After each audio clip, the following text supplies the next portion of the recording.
Welcome back mga karibin natin at eto na nga, Lisa Smugs, nabubuwang na, nako. Senator Amy Marcos at PBBM, di na magkasundo. Yan mga karibin natin ang ating alamin mula po rito sa channel ni Taong Kalye. Nasa description po ang full video link ng balitang ito. Subscribe na po kayo kay Taong Kalye. At kung bago ka pa lang at di pa po nakapag-subscribe sa ating munting channel, please don't forget to subscribe at i-click na rin po ang bell notification para updated po kayo sa lahat ng ina-uploads nating reaction video. At eto na nga, sama-sama at sabay-sabay po natin pakinggan, panoorin at bigyan ng reaksyon ang balitang ito. Eto na po. Na naiipit si Senator Amy sa Duterte at sa kanyang kapatid na Polboronic at ang kanyang asawa. Kaya, ang asawa ni Kuting na si Ahas, di ba? So, in-expose ko nga na parating na video, na ang may hawak nun siyang may hawak ng alas actually. Na inuunahan na nila na huwag kayong maniwala daw. Akin, ito yung nangyari sa akin. Inoferan ako, hindi ko tinanggap kasi gusto ko ang kondisyon ay bumaba si Kuting. Dahil pulboronic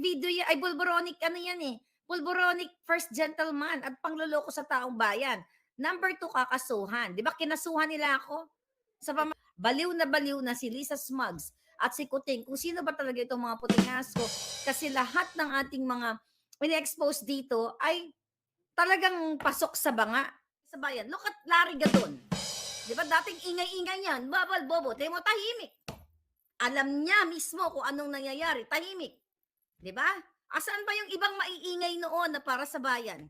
Kasi takot sila kay Lisa Smugs na gugurgurin ang karir nila. At ako takot sa buwakan ng inang yan. Hindi ako takot sa hayop na yan kahit hawak mo pa lahat ng pera.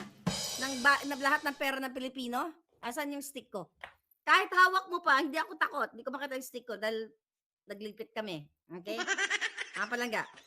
Ito nga mga kababayan, tuliro na si Kuting at Lisa Smugs sa ginagawang pagsisiwalat ni Maharlika sa ginagawang kababalaghan, na ang dalawang ito ay talamak sa paggamit ng polvoron kay wala sa direksyon ang takbo ng ating gobyerno dahil bangag lagi ang namumuno sa ating bansa. Ito ang pag-uusapan natin sa video na ito. Kung bago ka lang sa aking YouTube channel baka pwede makahingi ng like at subscribe at click mo na rin ang notification bell para updated ka sa aking nilalabas na bagong video. Salamat po. Usap-usapan sa Forbes Park, okay? Usap-usapan sa inyong mga lugar all over the world. Itong in-expose natin sa inyo na ginagawa ngayon ng Malacanang na pinangungunahan yung ating mga information dito para hindi nga paniwalaan. At ngayon, gigil na gigil at pikon na pikon si Lisa Smugs, kaya manggugurgor yan. Okay? Manggugurgor yan, literal man o gurgurin ka sisibakin ka, gugurgurin ka sa trabaho mo, and everything, kung saan man. Ngayon, ayon sa ating puting ahas, di ba, nagkaroon ng selebrasyon ng New Year's Eve dyan sa Malacanang, which is wala nga si Senator Amy, at sinabi ko nga sa inyo, yan ay signales na wala naman talagang unity team, dahil even si Senator Amy Marcos, kaaway talaga nila. Okay? Kasi kung hindi sila magkaaway, kung may unity team sila, dapat kompleto ang pamilya, di ba? Pasko yan.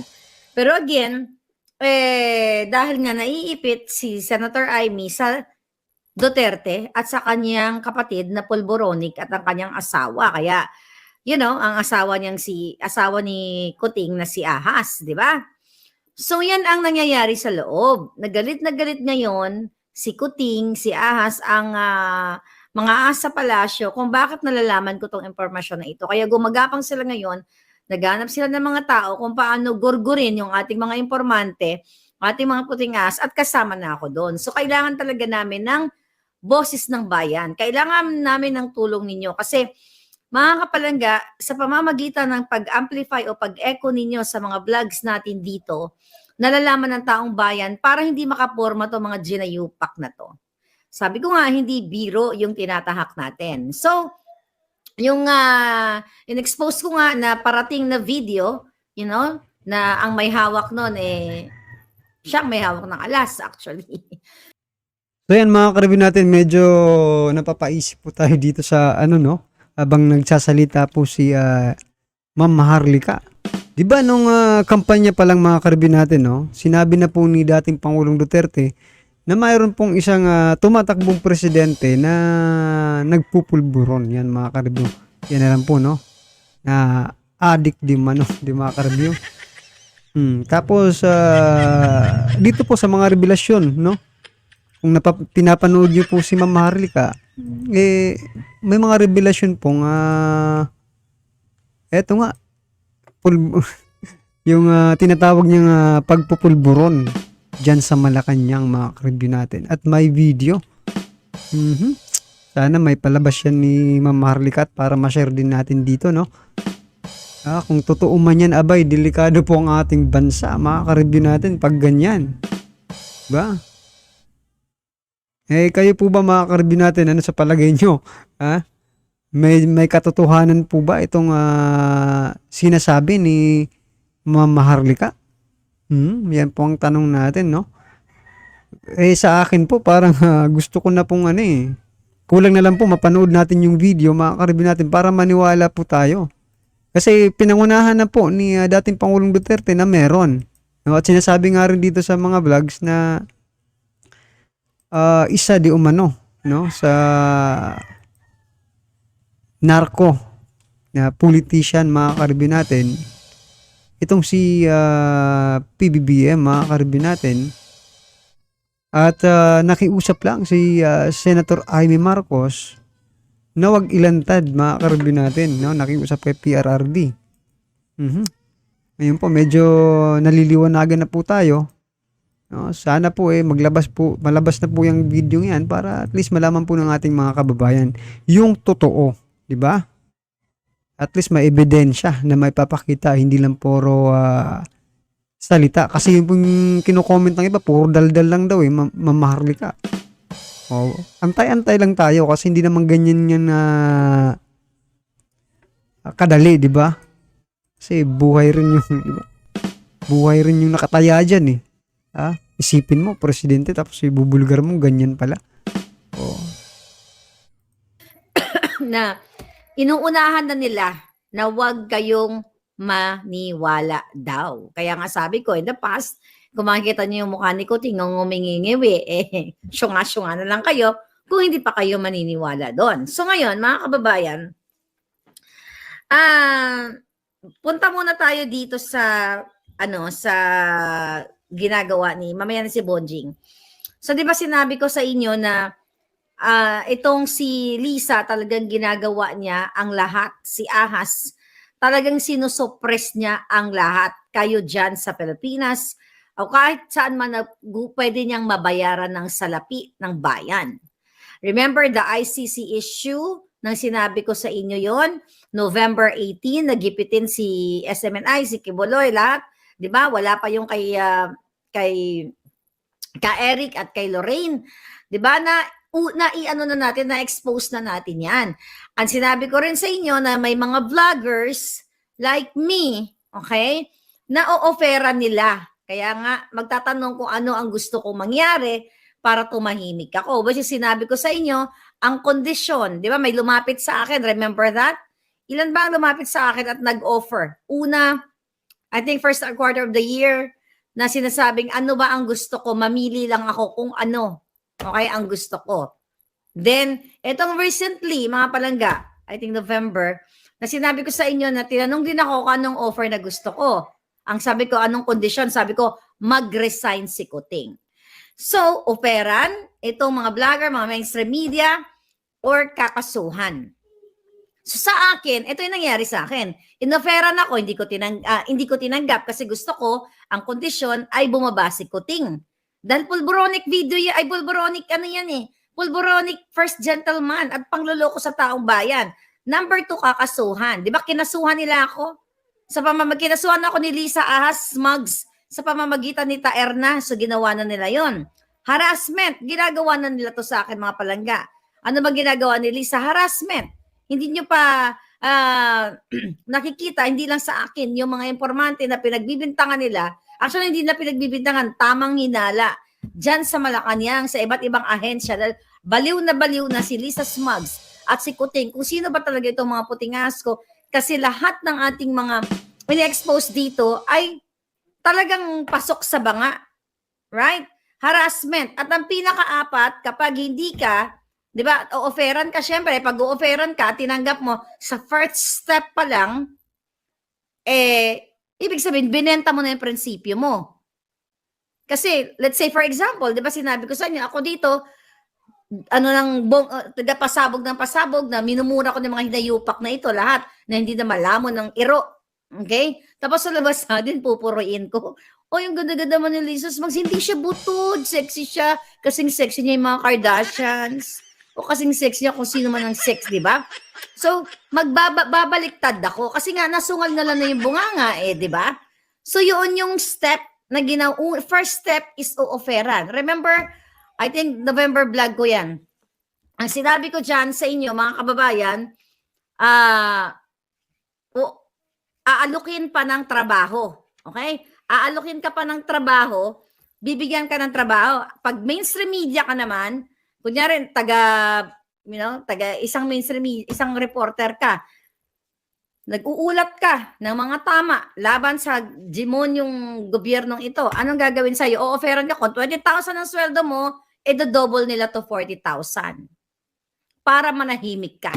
So martial law, silent martial law sa Pilipinas na kayong lahat, Pilipino, whether ikaw man ay men uniform, ikaw man ay nurse, ikaw man ay teacher, ikaw man ay ordinaryong worker, sa palengke o kung saan ka man, kailangan mo mag-speak up day dahil binababoy kayo ng gobyernong ito. Sinabi ko yan sa inyo, November 18, double up ni Lisa Smugs gamit yung mga alipores niya para offeran kayo ng from 20,000 yung sweldo to 40K para manahimik kayo, para makontrol nila ang lahat sa Pilipinas. So, ibig sabihin, pag pumayag kayo, nagaganituhin kayo, like you people sa gobyerno, na antayog ng pinag-aralan ninyo na magpapabayad lang kayo, ay kayo mismo ang magpapalubog dito sa ating bayan, mga palangga. So yan mga karibin natin, ang tanong, di ba? Ang tanong dyan, saan sila kumukuha ng pera na ipinambabayad nila, di ba? Whether totoo yan o hindi, mga karibin natin, ang tanong dyan, saan po sila kumukuha ng pera na ipinambabayad nila? Malamang sa malamang, mga karibin natin, pera rin natin yung binabayad dyan, di ba? Kasi, di ba, kontrolado na po nila. Lahat kontrolado po nila. Biruin mo mga karibin natin, yung budget ng Pangulo, let's say, ganito lang yung hinihingi, pero tinaasan pa ng Kongreso, dinagdagan po. Diba? Kasi nga po, kamag-anak yung namumuno. Kaya, nako. Diba? Yung ibinabayad po sa mga ganyang sinasabi ni Ma'am Maharlika, malamang po, nanggagaling din sa ating kaban ng bayan. So, yun ay opinion lang mga karibin natin, ha? Baka naman diba? Kasi, alangan namang maglabas pa sila ng personal na pera. Ha? Kaya nga siguro sila nandyan para, opinion lang ha, kasi base po sa naging resulta ng survey, di ba? 8 out of 10, 8 po ang hindi naniniwala or naniniwala na may korupsyon dyan sa Kongreso. Di ba?